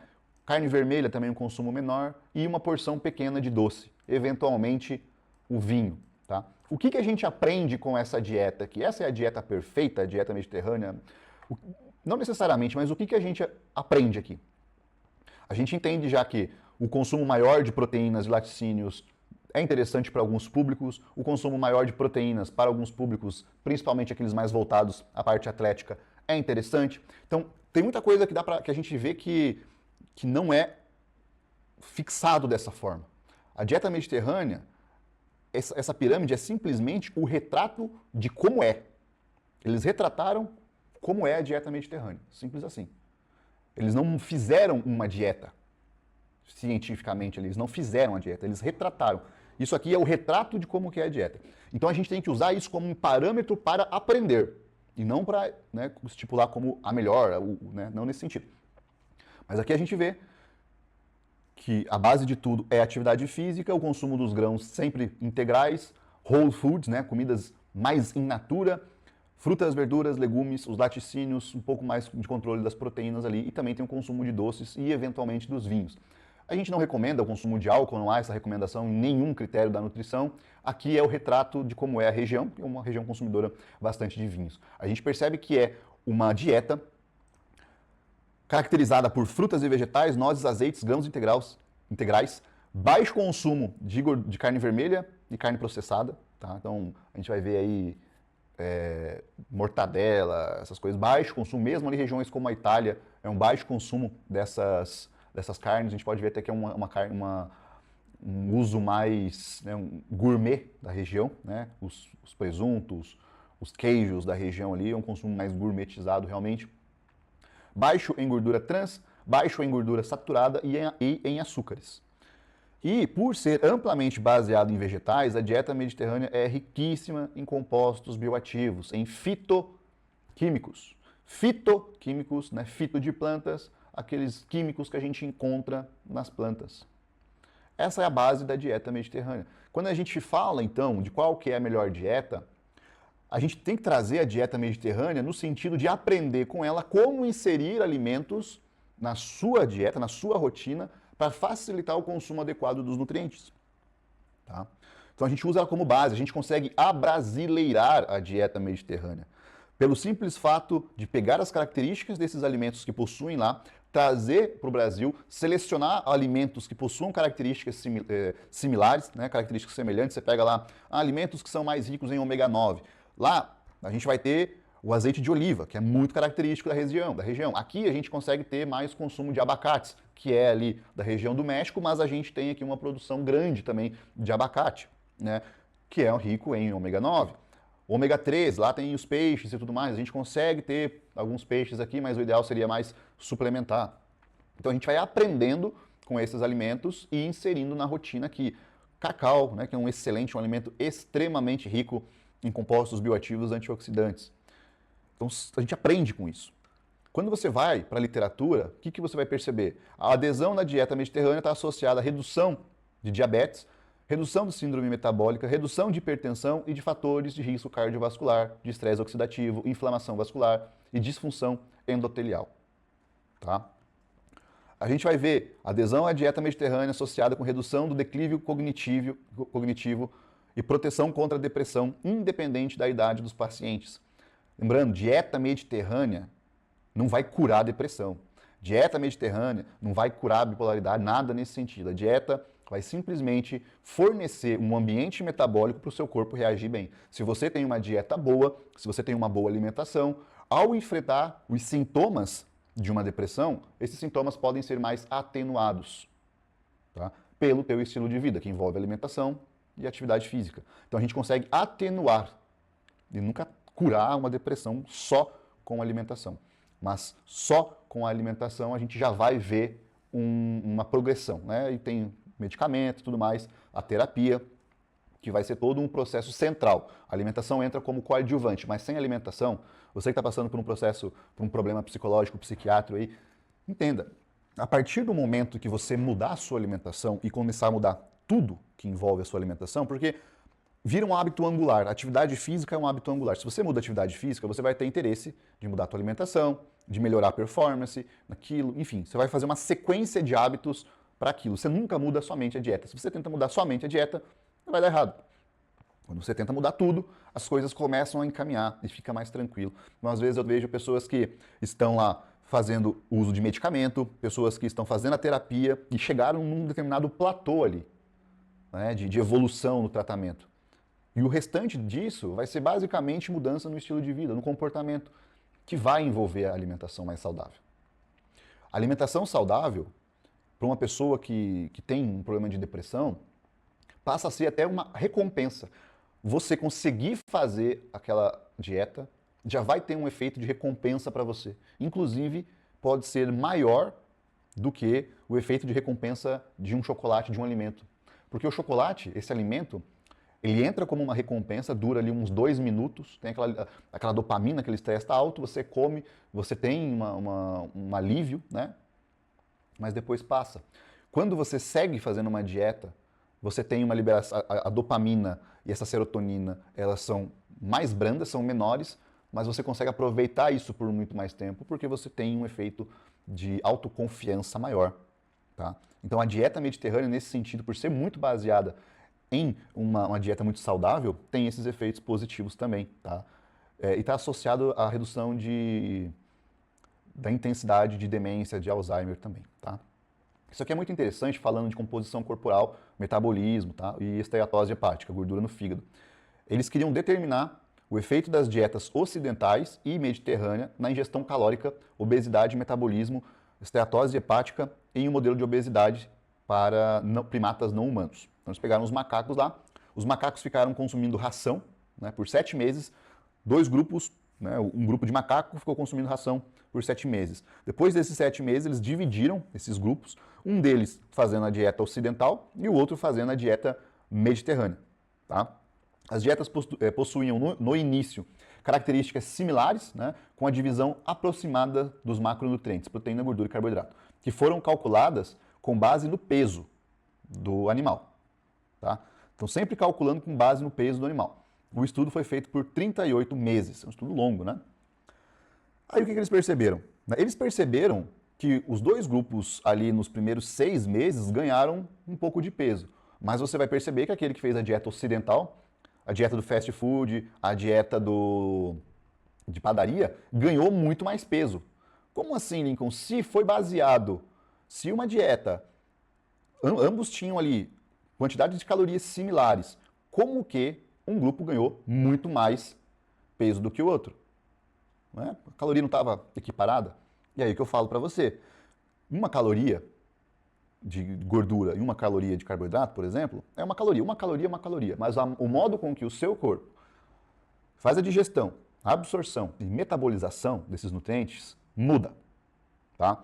Se você tem uma dieta mediterrânea mais rica em ômega 9, por exemplo, você tem uma facilidade, você tem um metabolismo menos eficiente. Teu corpo começa a ter um desperdício maior de gordura, você demora mais para fazer alguns processos metabólicos. Teu corpo começa a ficar menos resistente à ação da insulina, porque são alimentos saudáveis que têm na composição compostos bioativos, por exemplo. Se você começa a fazer uma dieta muito rica em alimentos da Western Diet, fast food, por exemplo, você vai começar a ter lá uma resistência hipotalâmica, você começa a ter uma resistência insulínica, você começa a ficar mais preguiçoso, com mais fome, né? E, inclusive, a própria absorção e estoque de gordura é mais eficiente do que numa dieta mediterrânea. Se você coloca 100 calorias de uma dieta e 100 calorias na outra, a dieta que é ocidental tende a estocar mais calorias devido à composição desses alimentos. Tá certo? E como a dieta foi baseada no peso, olha só que interessante. Depois dos 6 primeiros meses, os macaquinhos ganharam peso, né, na dieta mediterrânea, e eles começaram a perder peso. Eles perderam peso até aqui mais ou menos 22 meses. Depois eles começaram a ganhar um pouquinho de peso novamente. Tá? Já os macacos que estavam fazendo a dieta ocidental, eles tiveram um ganho constante de peso, com um período aqui de apenas de manutenção. Então, entre os meses 14 e 20, você percebe que a dieta mediterrânea, os macaquinhos perderam peso, né? Então, deixa eu fazer aqui uma marcação. Entre os meses aqui, ó, 14 e 20, você percebe que eles tiveram ali uma redução de peso, e já aqui na dieta ocidental eles mantiveram peso. Possivelmente, algum fator externo pode ter, né, envolvido nisso daqui, nesse peso aqui, talvez a época do ano, enfim, a gente precisava avaliar melhor, o estudo precisava colocar melhor isso daqui. Mas depois, aqui da 20ª semana, a gente percebe que o ganho de gordura, né, o ganho de peso do macaco da ocidental é mais rápido, é maior. Tá? Enquanto da dieta mediterrânea é um ganho de peso mais controlado. Aqui a gente vê a questão da gordura. Né? Enquanto a dieta ocidental tem um ganho muito maior de gordura, aqui em azul, o ganho de gordura do grupo mediterrâneo é bem mais baixo. Mesmo eles fazendo um consumo similar do aporte calórico e também da divisão das calorias, de carboidrato, proteína e gordura. Então, olha como que a qualidade da alimentação influencia na tua composição corporal. E esse negócio de só bater macro, isso é muita inocência. Então, a gente percebendo isso, você vê que a dieta mediterrânea ela tem essa vantagem metabólica frente às outras. Tá? A dieta ocidental aumentou a ingestão calórica nos primeiros 6 meses. Então, lembra, a dieta ela foi baseada no peso do macaquinho. Então, se o macaquinho ganhou peso, a dieta era baseada no peso do macaquinho. Então, se ele ganhou peso, aumentou-se o consumo. Tá? Então, a dieta ocidental aumentou a ingestão calórica nos primeiros 6 meses e a gordura corporal, atividade, gasto energético, resistência à insulina, esteatose hepática após 2,5 anos. Enquanto a dieta mediterrânea reduziu os níveis de triglicerídeos. Então, uma coisa bem interessante e até contraintuitiva nesse estudo é que os macacos, né, da dieta ocidental, eles aumentaram a gordura corporal, mas também eles aumentaram o nível de atividade e o gasto energético. Então eles estavam mais ativos, porém começaram a ficar com uma resistência à insulina maior e uma gordura no fígado. Quando a gente começa a comer mais calorias, pessoal, muita gente acha que o metabolismo começa a ficar mais lento, mas não. Se você come mais calorias, o seu metabolismo acelera um pouco, tá? Justamente porque você tem que fazer o processo de digestão, né? E isso também conta ali calorias e o seu corpo começa a acelerar um pouco o processo. O que acontece é que a quantidade que acelera é muito baixa.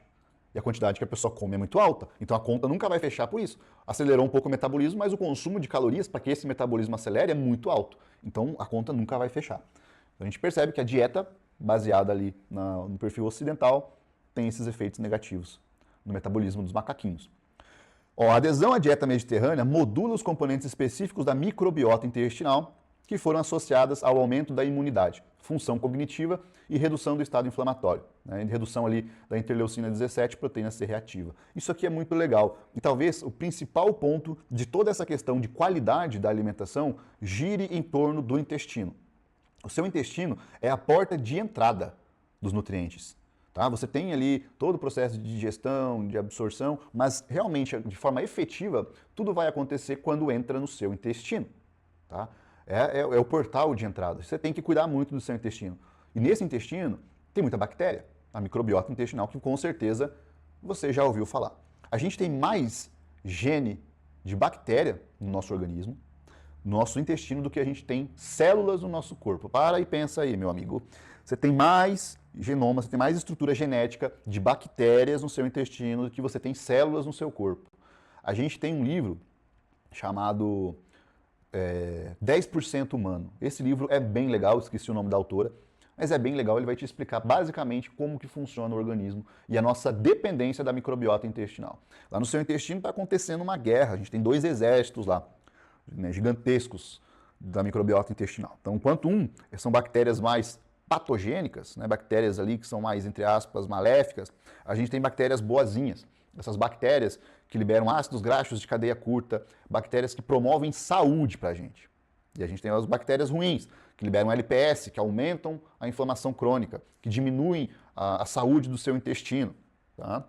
Como a gente vai ver nessa imagem. Essa imagem aqui é muito legal. Então aqui ó, na dieta mediterrânea, a gente tem um intestino, uma microbiota mais controlada, um intestino com uma boa permeabilidade intestinal. Tá vendo aqui ó, as tais junctions estão tudo fechadinho aqui, ó.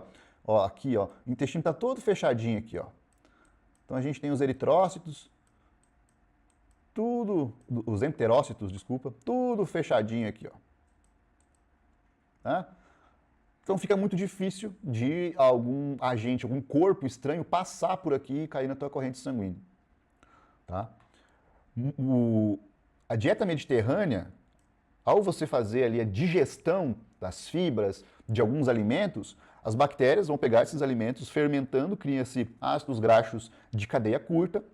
Esses ácidos graxos de cadeia curta começam a ser substrato energético para esses enterócitos, tá? Que são as células do seu intestino. Então são células fortes. Agora, se você tem aqui o padrão Western Diet, olha a distância que tem do intestino aqui, ó. Olha a distância que tem da permeabilidade intestinal. Fica muito mais fácil de entrar agentes estranhos aqui, ó, entre essas células do seu intestino. Então fica muito mais fácil de você ter a entrada ali de lipopolissacarídeo, que é um agente que ao entrar na sua corrente sanguínea e acoplar em alguma célula, ele dispara uma sinalização de inflamação no seu organismo. Isso constantemente acaba ali prejudicando a sua saúde de forma geral. Tá? Quando a gente fala de dieta mediterrânea, a gente tem que pensar automaticamente em saúde do intestino, porque você depende das bactérias do seu intestino para você funcionar melhor. A gente já tem estudos há alguns anos sendo desenvolvidos relacionando a disbiose intestinal, que é difícil de diagnosticar, porque hoje está todo mundo falando que tem disbiose, isso e aquilo. É muito mais fácil que a sua alimentação esteja ruim do que de fato você tenha uma disbiose, de fato realmente, né? Tem estudos relacionando que uma microbiota intestinal ruim, colocando ali com sintomas maiores de depressão, com insônia e problemas psiquiátricos realmente, tá? Então isso daqui é fundamental para você entender a parte de qualidade da sua alimentação. O intestino sempre tem que ser priorizado. Se você está com um intestino ruim, se você está tomando antibiótico frequentemente, isso já liga um sinal de alerta para o teu intestino estar ruim. Ah, Lincoln, eu tomo probiótico. Probiótico não é tão eficiente quanto dieta saudável. Os estudos são muito claros com relação a isso. Você quer melhorar a qualidade da tua alimentação? O que é melhor? É melhor você dar um alimento para o teu exército que você naturalmente tem lá no teu intestino, teu exército de boas bactérias, ou colocar bactérias de fora. É muito mais interessante você alimentar as bactérias que estão ali. Pelo simples fato de que se você coloca bactérias de fora e não está alimentando essas bactérias, elas não vão não vão sobreviver em maioria, elas não vão ter substrato para se multiplicar. Certo? Então a gente tem que sempre favorecer o nosso time, aquilo que a gente tem, e é por meio de uma alimentação mais saudável. Tá? Complementando, a gente fala aí, né, como que a gente vai fazer uma dieta com essa pegada mediterrânea no Brasil. Pessoal, eu atendo muita gente de fora do Brasil, e a nossa variedade de alimentos naturais é absurdamente grande. É uma das maiores que tem, se não a maior. É claro que países da Europa, Estados Unidos, alimentos industrializados saudáveis, porque isso existe, não é porque um alimento é industrializado que ele não é saudável. Tá? Alimentos industrializados saudáveis, a variedade é muito maior, mas quando a gente fala de produtos in natura, o Brasil oferece sim uma grande quantidade de bons alimentos. Tem muita gente que fala, Lincoln, fazer dieta é caro. Não é caro. Fazer dieta não é caro. Você está aprendendo de forma... de um grupo específico de pessoas que tem um consumo maior de determinados tipos de carnes, de determinados alimentos. Mas analisando um contexto, realmente pensando em questão de densidade de nutrientes, de proteína, de divisão de carboidratos, de qualidade de carboidratos, se você vai numa feira, por exemplo, o gasto financeiro pode ser até menor do que aquele gasto que você vai ter no mercado. Tá? Dependendo da seleção dos alimentos que você tem. Então, não é caro fazer dieta. Se você tem conhecimento, você vai perceber isso, tá certo? Então é isso, muito obrigado e até a próxima aula.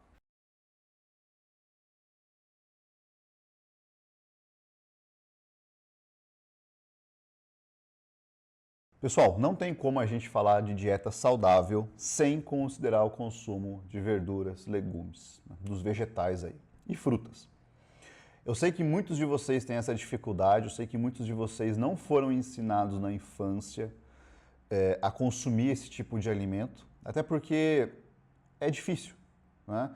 Porque se você tem uma introdução alimentar errada, e a introdução alimentar errada eu falo consumindo doce demais, né? Antes dos 2 anos ali começa a ter acesso a salgadinho, a doce, essas coisas, o seu paladar nessa fase ele já tende a mudar para o restante de toda a sua vida. Porque a partir disso, a partir desses meses seguintes, dos anos seguintes, você sempre vai buscar alimentos mais prazerosos. É por isso que a criança, ela come chocolate, ela come a pizza, ela come o doce, e quando a mãe for oferecer uma fruta, quando a mãe for oferecer um brócolis, é óbvio que essa criança não vai querer, porque ela não entende a função daquele alimento na vida dela. São raras as crianças, né, hoje, que fazem o consumo desse tipo de alimento. E a gente vê muitos adultos, acima ali dos seus 25, 30, 35 anos, com um paladar extremamente ruim, um paladar extremamente infantil. O paladar infantil, a denominação paladar infantil, ela não é totalmente correta, tá? Porque é um paladar vinculado estritamente ao prazer. Muitas pessoas, quando vão comer, elas apenas comem, e aí que está uma coisa interessante, muita gente acha assim, pessoa com paladar infantil é uma pessoa que está acima do peso, uma pessoa com obesidade.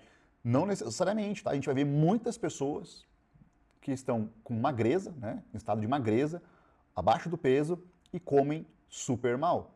Só comem por recompensa. É o tipo de pessoa, o tipo de adolescente, que esse adolescente ele pode ter até 40 anos, né? É o tipo de pessoa que deixa de comer porque não tem algo gostoso. É aquela pessoa que vai chegar na hora do almoço, tem um arroz, feijão e uma carne ali, e aquele dia ela não está afim de comer aquilo, ela não come. Isso é um paladar extremamente prejudicado, é um paladar que a gente denomina infantil, mas não quer dizer que seja infantil. É um paladar que está extremamente adaptado à recompensa, que só vê o alimento como recompensa.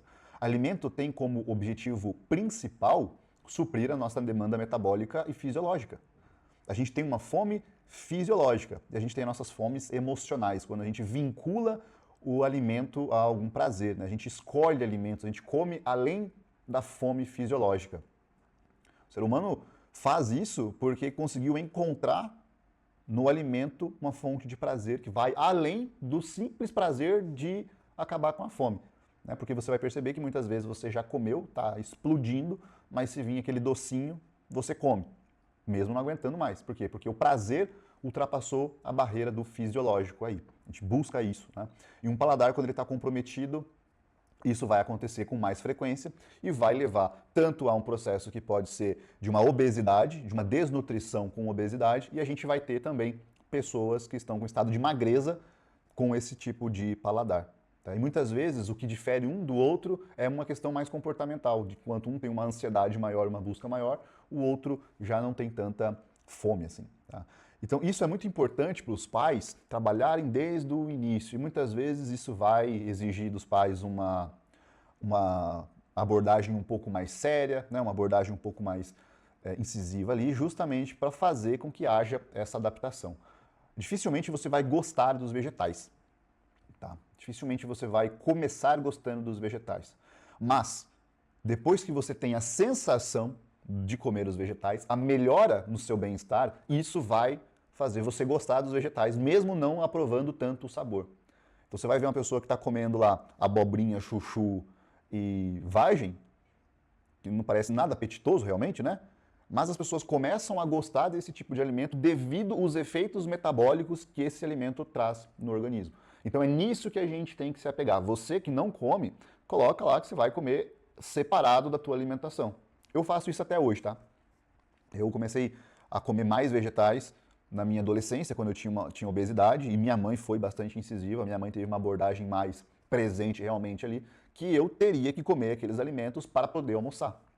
É claro que tudo depende da abordagem que você vai fazer aí e tudo mais, tudo depende da pessoa, para a pessoa não criar uma aversão, porque se você tem uma introdução alimentar que é muito drástica, que é muito forte, que é muito, né, que tem essa pegada mais de abuser, né? Um comportamento mais de abusador realmente, a criança, o adolescente pode criar uma aversão àquele alimento. Então é importante saber como que você vai contornar isso e como que você vai fazer isso também com você. Então você pode comer os alimentos separados e depois disso, sempre depois, você faz o seu almoço. Não deixa para comer esses alimentos antes, né? Eu vou comer primeiro o arroz, o feijão aqui, o que eu gosto, e depois os vegetais. Não. Sempre consuma os vegetais antes, tá?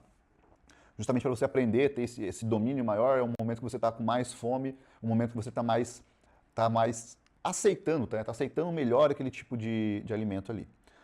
Então a introdução dos vegetais na sua vida vai ser dessa forma. Muita gente depois que tem a introdução feita, que está tudo certinho, sofre por não poder comer tantos vegetais. Pessoas com síndrome do intestino irritável, pessoas ali com Crohn, pessoas com inflamação intestinal, tem que reduzir os FODMAPs e muitas vezes reduzir muitos alimentos vegetais, muitas verduras e muitos legumes que irritam mais o intestino, que acabam trazendo mais diarreia. E depois de ter aprendido a introduzir esses alimentos, é muito difícil você retirar. Então, para fazer a introdução, você vai ter que fazer dessa forma, forçando realmente. Tá? E por que a gente tem que fazer o consumo disso?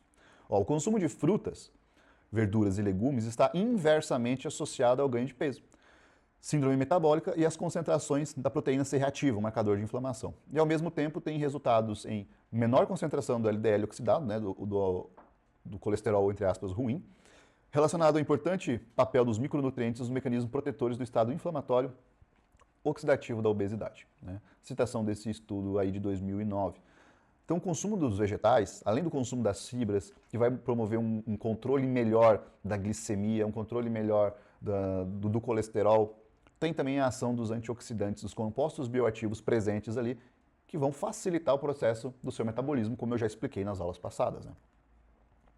E o quão importante é comer? Né? Basicamente, como forma contrária ao que eu disse, o consumo insuficiente de frutas, verduras e legumes está entre os 10 principais fatores de risco para a carga global de doenças no mundo. O que isso quer dizer? Quer dizer basicamente que pessoas que não consomem frutas, verduras e legumes são pessoas que estão mais propícias a terem um estilo de vida menos saudável, pessoas que estão mais propícias aí a serem sedentárias, a comer só por prazer, né? Fazer o consumo maior de gorduras, de carboidratos e calorias, né? Melhor dizendo assim, pelo simples fato de estar consumindo menos desses alimentos e permitindo a entrada de outros em substituição, além do fato do estilo de vida. Tá certo? Por que consumir esses frutos aí? Bater as quantidades de vitaminas e minerais, reduz o risco de doenças não transmissíveis, né? As doenças aí que a gente tem como diabetes, esteatose hepática, né? Todos os problemas de imunidade. aumenta a imunidade, melhora da saúde intestinal, redução da inflamação crônica, controle da glicemia e aumento da saciedade e bem-estar. Por isso que eu falo, depois que você insere esse tipo de alimento no seu dia a dia, depois que você tira, tem uma sensação, por mais que você não fique constipado, há uma sensação de distensão, há uma sensação ruim no seu intestino. E você precisa também entender, mais uma vez falando de questão de individualidade, questão de genética, tá? Alguns alimentos vão te fazer mal.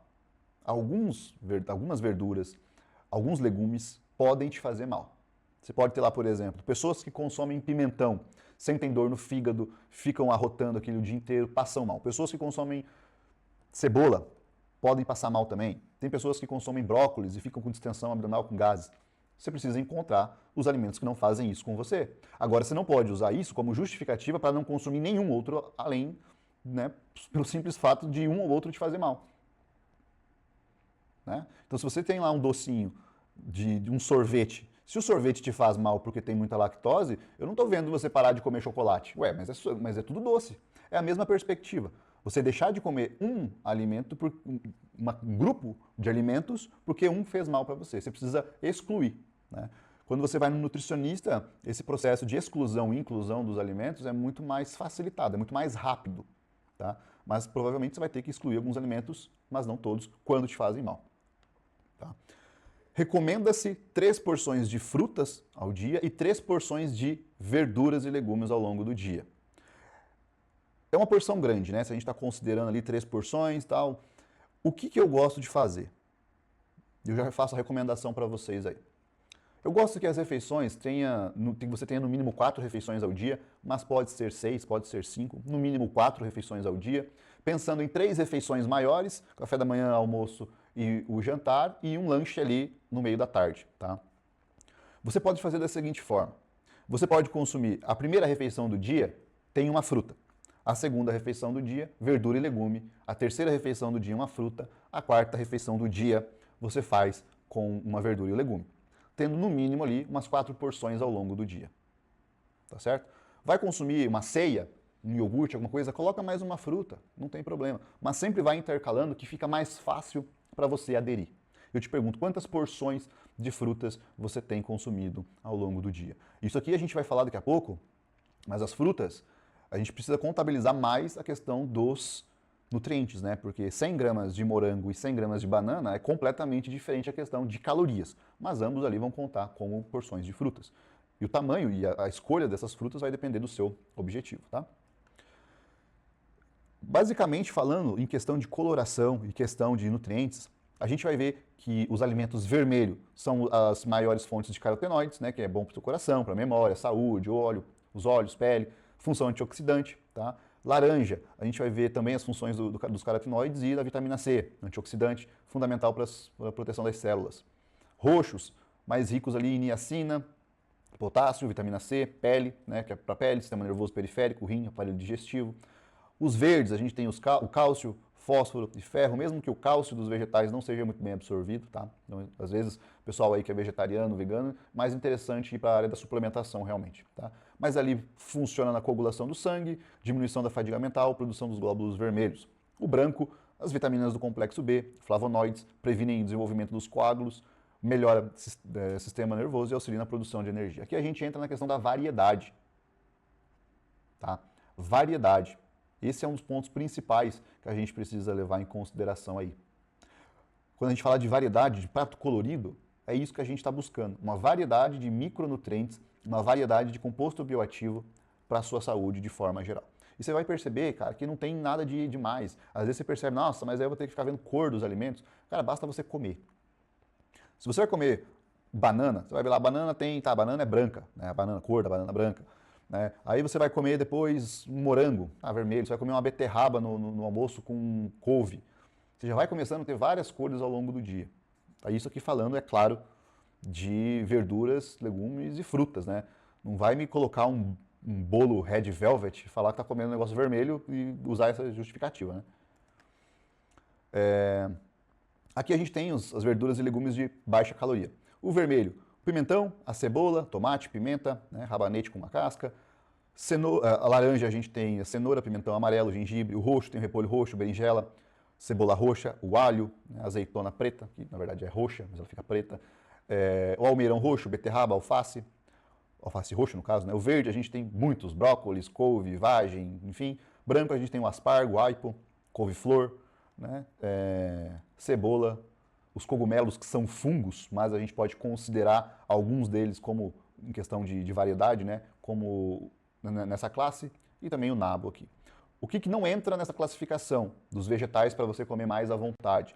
Não entra os cereais, né? Óbvio, arroz, aveia, centeio, não vai entrar aqui. Os grãos, né? Amaranto, quinoa, as leguminosas, alfafa, amendoim, ervilha, amêndoas, sementes e as farinhas, né?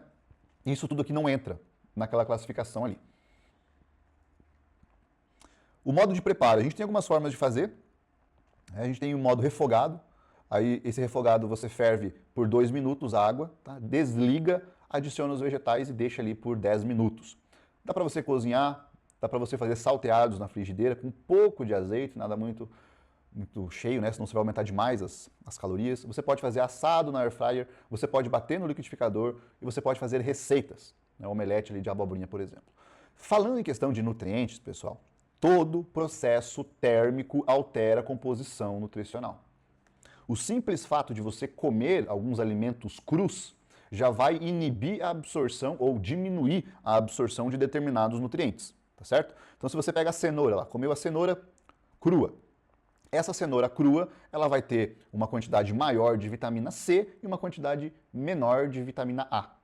Tá? Se você cozinha essa cenoura, refoga essa cenoura, você vai ter uma quantidade maior de vitamina A, porque o calor faz a ativação ali do beta-caroteno, e você vai ter uma quantidade menor de vitamina C, porque muito dessa vitamina C acaba indo na água ali, acaba saindo.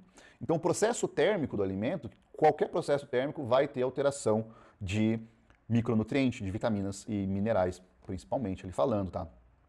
Lincoln, eu faço refogado, faço cozido e aí eu congelo. Tem problema congelar? Não tem problema, vai haver essa perda de nutrientes, sim. Quando você cozinha, haverá perda de certos nutrientes. Quando você congela, haverá perda de certos nutrientes. Quando você descongela também. Mas é muito pouco, é uma variação pequena, muito pouco. Agora, se você vai fazer isso, faz com porções fechadinhas. Cozinha lá, por exemplo, 500 gramas de couve-flor, sei lá, de brócolis, e você divide em porções de 100 gramas, sei lá, 5 porções de 100 gramas. Quando você for descongelar, você descongela apenas aquilo que você vai comer, e o restante mantém na geladeira. Sempre faz dessa forma. Tá?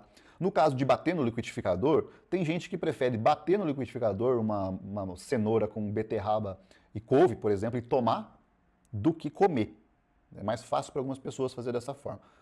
Você vai ter uma perda pequena de fibras ali, porque desestrutura as fibras na hora de bater, mas é isso, não vai ter nada significativo também. Eu gosto bastante de alguns sucos nesse processo de introdução.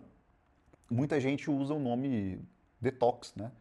Na realidade, o suco detox no sentido de detoxificar não serve para nada, porque o teu fígado faz o processo de detoxificação.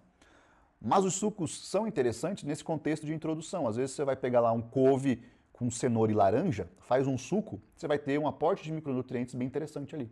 Né? Você vai fazer um suco de beterraba com laranja, por exemplo, tem aporte de nitrato da beterraba e tem aporte de vitamina C, por exemplo. Então dá para você fazer dessa forma, não vai ter perdas significativas não. Outra coisa que eu gosto bastante é inserir em receitas. Então se você vai fazer um omelete, você consegue colocar os ovos com a abobrinha, você faz tanto na air fryer, no micro-ondas, você pode fazer na própria frigideira, você pode fazer uma torta, né, mais saudável de brócolis, por exemplo, para o pessoal aí que é vegano, não come carne, não come derivados, né? Você pode fazer uma torta proteica com o próprio brócolis, que é mais fácil, né? Ou então espinafre, usando água, uma proteína vegetal em pó e coloca um leite de amêndoa para dar ponto e tudo mais, e essas verduras e legumes aí.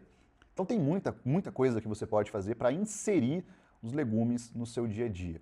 E vocês precisam entender que se você quer mudar o seu estilo de vida, exige esforço. Tá? Eu vejo muita gente querendo, dieta, não sei o quê, mas eu não tenho tempo. Cara, se você começar já fracassado, não vai dar certo. Então você tem que entrar no negócio sabendo que vai te exigir um esforço. Se você não é rico, se você não tem alguém que cozinhe para você, né? E se você não quer isso, você vai ter que colocar a mão na massa. Porque, claro que é muito mais fácil você contratar uma cozinheira e fazer teu café da manhã, fazer teu almoço e deixar teu jantar pronto. Isso é uma maravilha, né? O sonho de muita gente aí. Tá? Mas a gente sabe que não é assim que acontece na maioria das vezes, né? Na maioria das vezes, você ou alguém da sua família vai ter que despender um tempo para preparar algumas refeições. Ou então você vai ter que comprar refeições de algum restaurante mais fit, mais alguma coisa nesse sentido, que exige esforço financeiro, né? Ao invés de ter tempo, você vai gastar com isso. E esse é o ponto. Você tem que parar de achar que fez aí 25 anos fazendo só coisa errada e do nada você vai resolver tudo estalando os dedos sem esforço. Você vai ter que ter esforço. E esse esforço, por que eu prefiro que você faça, mesmo se você é rico aí, você faça as suas refeições por um período, justamente para criar autonomia. O conhecimento é muito importante nisso tudo, tá? Você tem que criar autonomia no desenvolvimento da tua dieta. Com essa autonomia, você vai saber que, pô, eu não tenho laranja aqui hoje no café da tarde, mas eu vi que ali no mercadinho, sei lá, eu passei num lugar que tem uma maçã. Por quanto eu posso substituir? Hoje eu não tenho arroz, mas ali eu vi que tem, sei lá, a gente veio num restaurante e tem macarrão japonês, bifum. Quanto que eu posso comer? Você precisa aprender essas regrinhas das dietas para criar autonomia. Mesma coisa vai funcionar aqui com os legumes e verduras. Muitas vezes eu já recebi perguntas assim, né? Claro que era brincadeira, mas assim, não deixa de ser, né, pra gente pensar. Tem gente que fala, pô, se eu tomar um caldo de cana equivale a fruta, porque é vegetal? Se eu comer bolo de cenoura, dá para comer bolo de cenoura para bater os vegetais? Já recebi perguntas assim. Claro que a pessoa estava brincando, eu acho que a pessoa estava brincando, né? Mas se você não souber, se você não ter essa autonomia e entender questão de preparo e tudo mais, alguns erros podem acontecer. Erros que são simples no dia a dia. A gente vê pessoas também comendo aqueles chips, né, de batata doce, achando que aquilo é saudável. Aqueles chips de batata doce são fritos e em imersão. Então eles pegam as rodelinhas, colocam em imersão, fritam como se fosse uma batata frita, como se fosse uma batata palha. As pessoas comem achando que aquilo é saudável. Aí fica com o fígado mó estranhão. Nossa, tô com o fígado ruim aqui. Por quê? Porque comeu um negócio que achou que era saudável, mas não era. Então, essa autonomia é fundamental também, tá? Aqui, pessoal, uma listinha, dá um print aí. Isso aqui são as frutas com menos quantidade de calorias, quantidades moderadas e mais calorias. Então você vai ver lá, frutas em 100 gramas, que possuem menos de 50 calorias em 100 gramas. A gente vai ter abacaxi, carambola, figo, laranja, limão, mamão, melancia, melão, morango, pêssego, pitanga. Então você vai ter que ir escolhendo as frutas que você mais gosta. A única que você tem que tomar mais cuidado aí é a carambola, tá? Se comer muita carambola, pode ter problemas renais, quem já tem uma predisposição maior aí, tá? Frutas com quantidade moderada. A gente tem lá de 50 a 100 calorias, né, a cada 100 gramas. A gente tem caqui, goiaba, jaca, jabuticaba, kiwi, maçã, manga, maracujá, pera, uva.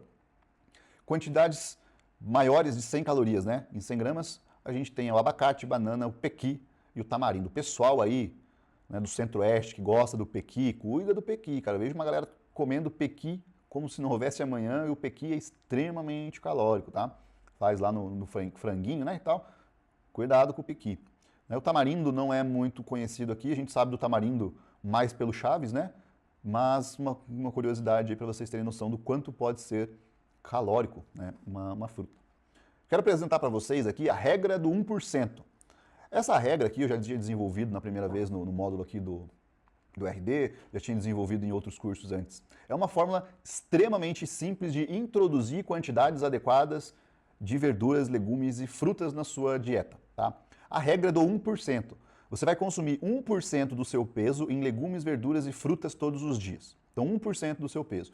A única coisa que a gente vai contabilizar aqui são as frutas, né? Como eu falei, acabei de mostrar para você, fruta contém calorias. A gente precisa contabilizar essas calorias na hora de você fazer a sua dieta. Não dá para simplesmente, né, inserir frutas e desconsiderar suas calorias. Os vegetais, de forma geral, para você que está iniciando, né, verdura e legume ali, para você que está iniciando, não tem problema. Você pode até comer sem precisar contabilizar. Seria mais interessante contabilizar em um atleta de fisiculturismo, de estética realmente.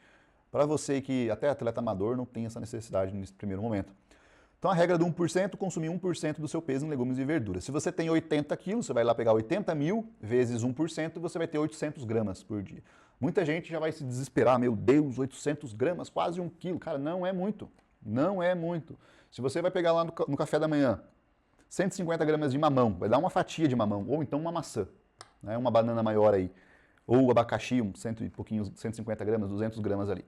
Você vai ter 150 gramas, lá no almoço, no café da tarde, você consome mais 150 gramas de uma fruta, ou 200 gramas, tem lá 300 gramas em frutas, né, colocando no café da manhã e no café da tarde, 300 gramas de fruta, você coloca uma fruta na ceia também, 100 graminhas lá, por exemplo, de morango. Aí você já tem 400 gramas de frutas. Coloca 200 gramas de verduras e legumes no almoço, 200 gramas no jantar. Tá excelente, tá ótimo. Não tá difícil comer 200 gramas, aumenta mais uma refeição. Isso daqui, a regra do 1%, é a elite. Você não precisa começar com 1%, tá? E eu tô falando 1% para pessoas eutróficas. Aqui é um dos casos que nós podemos utilizar o IMC. Tá? Então, pessoas que têm um IMC até 29 podem usar essa regra. Tá? Então, você não sabe qual é o teu IMC, coloca no Google lá, IMC. Vai pedir para colocar a tua altura e peso, você já faz o cálculo aí. Então, se você tem o IMC até 29, 1%. Se você tem o IMC de 29 a 35, 0,8%. Então pega lá o seu peso, lembrando em colocar ele em mil, né, em milhagem. Então 80 quilos, 80 mil. Pega esse peso, multiplica por 0,8. Se teu IMC está acima de 35, por 0,6. Tá? E como que nós vamos fazer as divisões entre verduras, legumes e frutas? Para emagrecimento, o que eu sugiro para começar? Sugiro lá 50% de verdura e legume e 50% das frutas menos calóricas. Volta lá no print que eu falei para você tirar, veja quais são as frutas menos calóricas e seleciona aquelas frutas para você consumir no seu dia a dia. Eu gosto de colocar até mais frutas nesse cenário por questão de palatabilidade, tá? De facilitar a dieta, de deixar ela mais saborosa. Você mistura lá um morango com whey protein, uma proteína vegetal, um morango com uma proteína vegetal, com um iogurte, com leite de amêndoa, né? Uma coisa nesse sentido, para fazer alguma coisa mais saborosa aí. Isso seria 400 gramas, né? No cenário aqui de 80 quilos, isso seria 400 gramas de legumes e verduras e 400 gramas de frutas. Se você quer manter o peso, você pode manter 50% de legumes e verduras, 30% de frutas menos calóricas e 20% de frutas mais calóricas. Faz lá, seleciona, vê quanto que vai dar mais ou menos, mas isso vai representar ali 400 gramas de verduras e legumes, 240 de frutas menos calóricas e 160 gramas de frutas mais calóricas. Lincoln, verdura e legume, tá difícil bater 400 gramas, cara.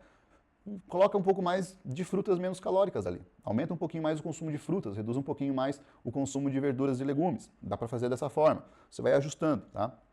Lembrando que é um direcionamento básico das coisas que você tem que fazer e que já vai melhorar consideravelmente a sua vida aí, tá? Se você quer aumentar o peso, 30% de verduras e legumes, a gente tem que reduzir a quantidade, justamente porque é um alimento que tem uma densidade calórica muito baixa. Tem pouca caloria naquele alimento e é um volume de alimento que vai impedir você de comer mais. Então, se você quer aumentar peso, tem que comer mais. E verdura e legume em excesso pode atrapalhar. Coloca ali 30% das frutas menos calóricas e 40% das frutas mais calóricas. Se você é um cara que é hard gainer total, um cara que tem muita dificuldade, coloca esse 70% em calorias, né, de frutas mais calóricas. Banana,